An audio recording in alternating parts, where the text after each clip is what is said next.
नमस्कार। हम आपके सामने एगो भोजपुरी गीत लेके उपस्थित बानी। आनंद उठाइए गीत के।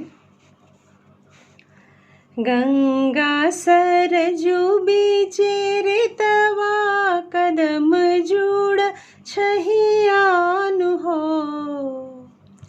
ललना ताही तर परेला हिलोरवा झूलेली राधा रुक्मिणी हो। ललना ताही तर परेला हिलोरवा झूलेली राधा रुक्मिणी हो। एक ओरिया झूलेली राधे रानी, एक ओरिया रुक्मिणी हो। ललना बीचे बीचे झूले श्री कृष्ण, देखत नीक लागेला हो। ललना बीचे बीचे झूले श्री कृष्ण, देखत नीक लागेला हो। झूलत झूलत हार टूटे, मोती के हार टूटे लहो। ललना टूटी गिरेला काली दहवा, जमुना दह भीतर हो। ललना टूटी गिरेला दह भीतर, जमुना दह भीतर हो। अरे आरे चकवा चकैया जलही के मालिक हो। चकवा खोजी दाहू हमरो हरौआ, गिरेला दह भीतर हो।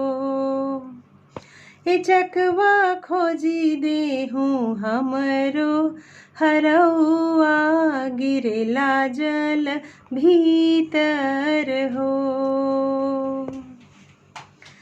आगी लगैबो तहरो हरवा, बजर परो मोतियानु हो।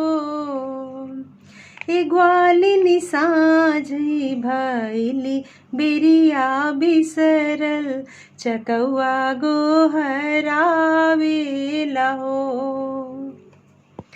ग्वालिनी साँझी भैली बेरिया बिसरल, चकौआ गोहरावेला हो। अरे आरे चकवा चकैया त कवन सराप दीही हो। अरे आरे चकवा चकैया त कवन सराप दीही हो। चकवा दिन भर रह एक संगिया, तरतिया भी लग होइहा हो। चकवा दिन भर रह एक संगिया, तरतिया भी लग होइहा हो। धन्यवाद। ये भोजपुरी एगो सोहर रहल हा। हमरा आशा बा कि आप लोगन के पसंद आयल होई। अगर अच्छा लागल हुई तो ज़रूर लाइक करब, आपन कमेंट बताइब कैसन लागल है। और कौन सा भोजपुरी गीत, पारंपरिक गीत सुनल चाहब वो हमरा के बताइब, ताकि हम आपके सामने लेके उपस्थित होइब। नमस्कार।